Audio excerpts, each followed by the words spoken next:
Hi everyone, this is Kalyan Kumar this side and welcome to the final video of aldehydes and ketones. It's been a huge lesson and this is part 18 of the aldehydes and ketones chemical properties. In fact, this is more of a test for carbonyl compounds. So in this video, we're going to talk about the various types of tests that distinguish carbonyl compounds as well as distinguish aldehydes from ketones. And most of these reactions I've shown in the form of a test video. And I'll also mention where I've done that. So make sure to go there and have a look at these tests. They're actually being done in the lab. And so that'll give you a better idea about what these tests actually do. So without much ado, let's get on with the video.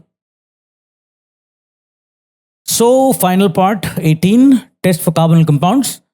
Well, most of the tests, as I said, we've already done. Tollens reagent. Just go and check the oxidation of aldehydes and ketones, you will see that. Then we have done the Fehling test. I've also shown this in the oxidation of aldehydes and ketones. And I'm not giving you the details now. All the reaction, everything, all structures, everything has been given there. Benedict's test is very similar to Fehling's test. I've not shown this, but it is very similar. Only the reagent used is slightly different.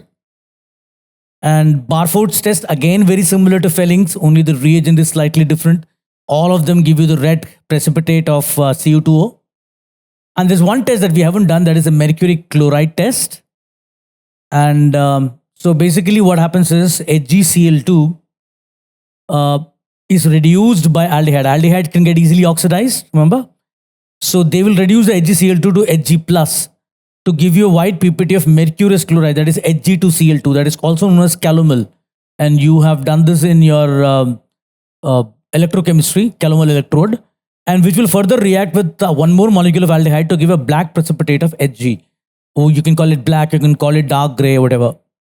So you have this aldehyde reacting with HgCl2 in the presence of water, and you will get carboxylic acid and Hg2Cl2 calomel and HCl. But this doesn't stay like that. It will further react with another molecule of aldehyde, and eventually you will get one more acid of the aldehyde and further reduction of Hg plus to Hg. And this is a black precipitate. We've also done the Schiff's reagent test. I've shown you the video of this. Check again the oxidation of aldehydes and ketones. And we have done this, and that will help us see those reactions happen. And that is the end of this video. So a very pretty short video, most of which we have already done. That's the advantage of organic chemistry.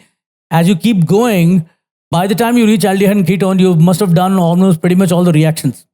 So the other topics that we're going to do, they're not going to take much of a time. I'll keep referring back because there's no point in doing a reaction again and again, you know. So one might feel, okay, that'll, you know, help us not remember stuff, and that'll help us just look at the video rather than going back and forth. But you should go back and forth. It is very essential to know where you have done this and make sure that next time when you do anything, you should be able to remember that. And one simple way of remember that, I'll make a separate video on this, on various aspects of preparing for an entrance exam. That is besides the academic part. So what you need to understand is that it is very essential for you to understand that one of the simplest ways of remembering stuff is do one question a day of all the previous lessons, just one question from all the previous lessons. So if there are, let's say, 20 lessons that have happened, do one question a day, just one question from each topic. So that make it 20 questions, maybe 3 subjects, that makes it 60 questions. Okay, if it is 60, then you can divide it into 30-30. I'll do one set of 30, I'll do alternate topics on one day and the other alternate topics on the other day. 30 questions should not take you more than 1 hour. And then in that 1 hour, you will be able to revise all of those lessons. And this is very essential. So when you do that, you will remember most of these reactions. So with that, this is Kalyan Kumar signing off, and we will see you in the next lesson.